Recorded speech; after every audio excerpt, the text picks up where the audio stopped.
This is Janelle Bruland. Welcome to the Intentional Leadership Podcast. In order to grow in our leadership and to become a better and happier version of ourselves, it is important for us to take time to identify the areas of our lives that we're not satisfied with, where we have succumbed to living on automatic. This unconscious type of living that is so easy to fall into can harm us and our ability to lead effectively. In this episode, we're going to talk about how as leaders, we can learn to stop living on automatic. And I will provide you with some specific steps to bring awareness to the things you need to change and how to take back control of your life.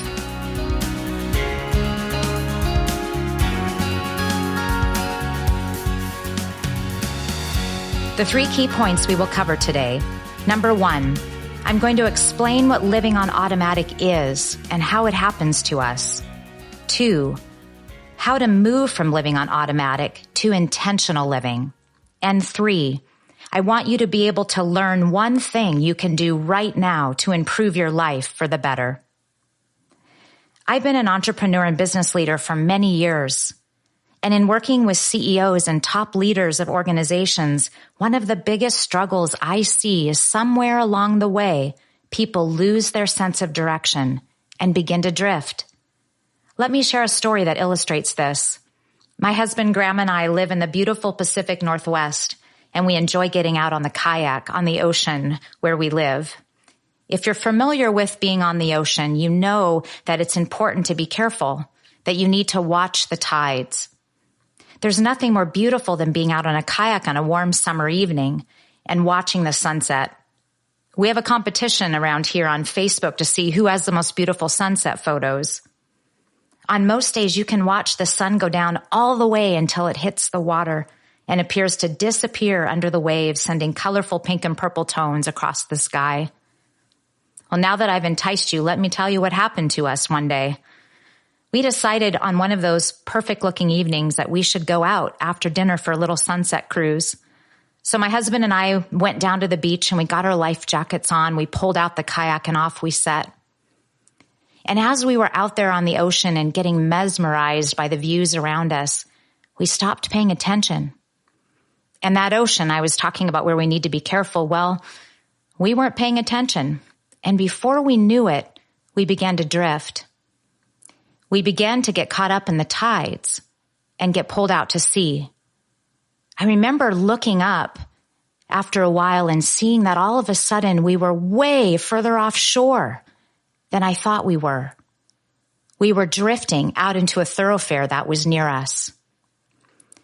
Near our home, we have a thoroughfare where the cruise ships and the big tankers go through. All of a sudden, we were facing being in this thoroughfare. And imagine my little kayak being up against a 14-story high cruise ship. That got the adrenaline going. Not a place where we wanted to be. Not a place where we expected to end up. Well, we got ourselves safely back to shore. But what this kayak experience reminds me of is how this can happen in our lives. We can get so caught up in the busyness of our lives as leaders running a business, leading our teams, raising families, spending time out in our community. We get so caught up in the to-dos that we stop really paying attention to where we're going.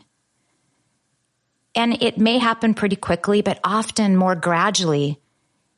And over a number of years, we wake up one day and we find ourselves in a completely different place than we ever expected to be. We didn't expect to gain those extra 30 pounds. They just happened to come over some habits formed over the years. We never expected to be in that estranged relationship, or maybe even a divorce. Perhaps because we put that person that we thought was the most important in our lives in the back seat to other things. And what about those kids?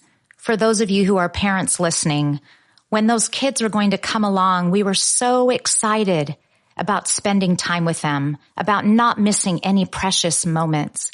But then we started living on automatic. We stopped paying attention. And in a blink of an eye, they're growing up or have grown up. They're graduating from high school or college, and maybe we've missed some of those important moments. Whatever area it may be, You were just cruising along automatically, and 10, 20, maybe even 30 years later, you find yourself in a completely different place than you ever wanted to be. So how does this happen, this living on automatic? Well, much of our behavior is unconscious.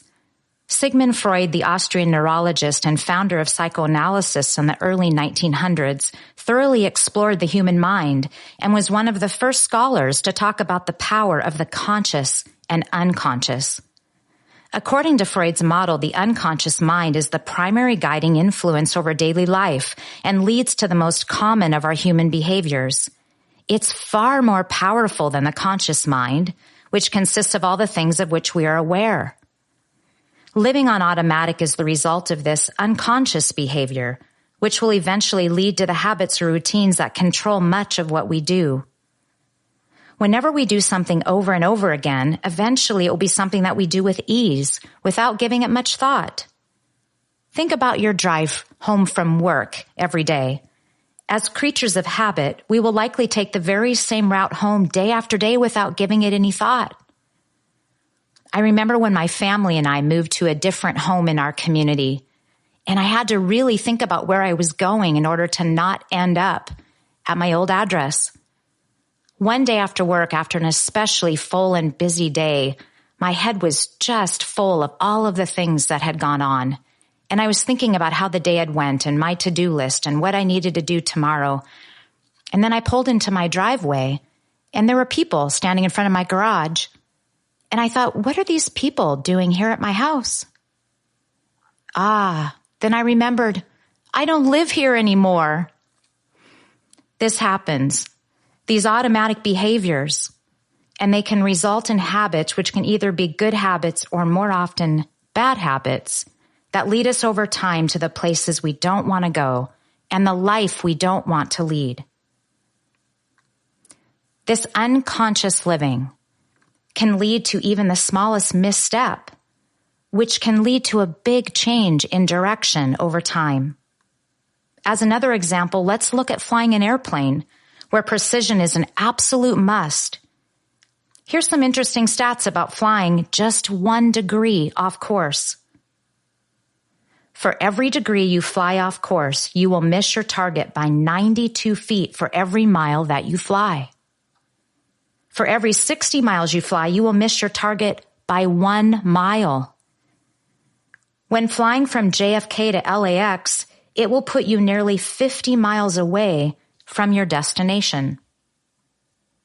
And when flying around the equator, you will land almost 500 miles off target. A 1 degree mistake may not seem like a big deal, but when you can see the potential of the enormous impact, it causes you to pay attention. Though you may have tolerated automatic living in the past, today I want you to learn how to become aware of it. And I want you to realize how easy it is to get off course. This will make you more attentive to your actions going forward. So we've talked about living on automatic, what it is and how it happens. So now, how do we stop living on automatic? Well, it's a powerful choice that you get to make. Instead of living on automatic, you can choose to live intentionally. In my podcast, The Power of Reflection, I talk about 7 main areas of life that you need to focus on and bring together in order to live intentionally and grow and reach your maximum potential. They are physical, mental, spiritual, family and friends, career, business, financial, and fun and recreation. In order to transition to intentional living and achieve the full and abundant life we desire, we need to first understand where in our lives this unconscious automatic living is hurting us. Then we can learn how to break the pattern and wake up, if you will. Once we're awake, we can decide to live intentionally. Today, let's go through each of these life areas in some detail. As we go through them, I want you to think about where automatic living may be holding you back from where you want to be. Today, let's go through each of these life areas in some detail. As we go through them, think about where automatic living may be holding you back from where you want to be. Number 1, physical. Have you been intentional about your physical health? Or is this an area you haven't been paying attention to? This is an easy one for many of us to drift if we're not paying attention. Number 2, mental.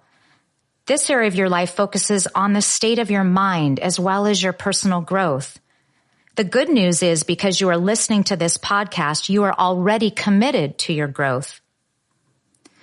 When we were young, our minds were constantly growing and expanding as we learn new things.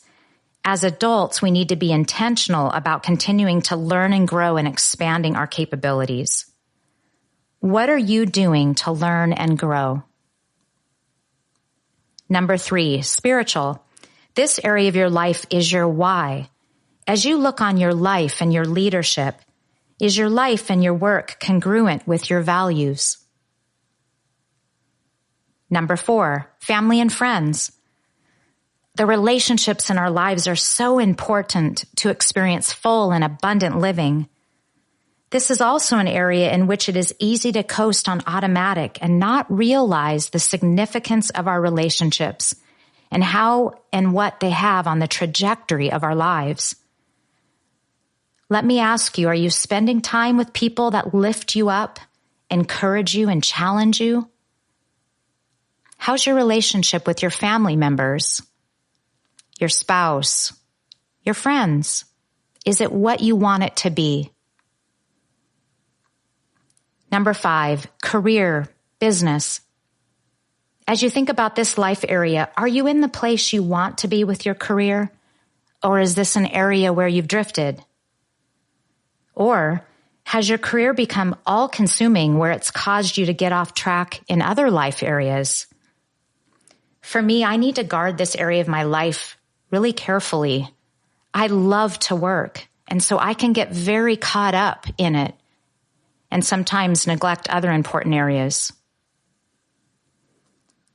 Number 6, financial. Our financial state is another area that easily slips into automatic and where small, seemingly insignificant decisions can lead to large negative results over time.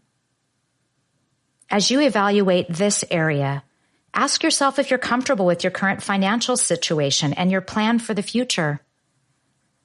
Or is this an area in your life that creates anxiety or sleepless nights? That should be a wake-up call for you.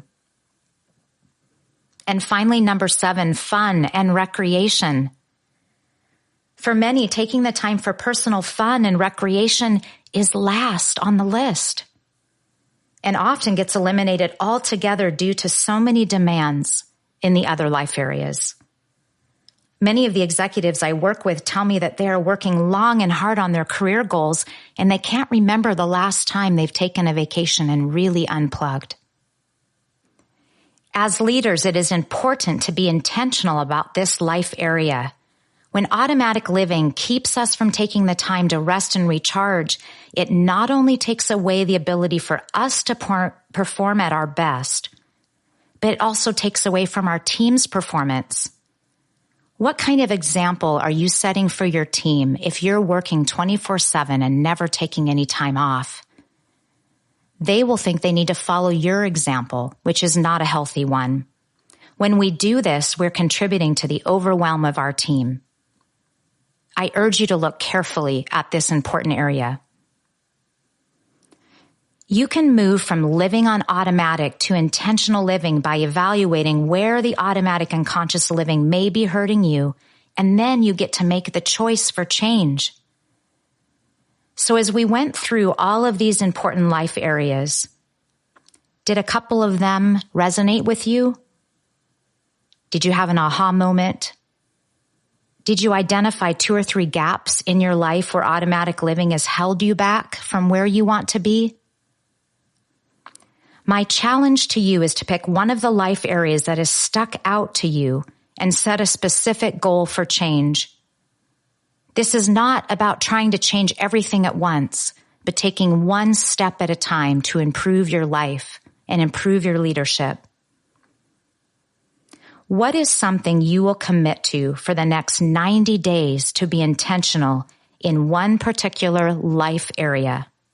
Take time to write it down and then share with someone who can help hold you accountable. Let's review what we've discussed in this podcast. The 3 key points that we covered today. 1, leaders often succumb to living on automatic, and this is an unconscious type of living that can hold us back from everything we're meant to be. 2, we can move from living on automatic to intentional living. It's our choice. There are 7 main life areas that we can evaluate to determine where we might be living on automatic and what we need to change. And finally, you have identified some specific goals, especially one specific goal where you want to make a change. I've included in this podcast a leader's guide with some questions you can use to review what we've discussed today. You can download this for free at janellebruland.com/podcasts.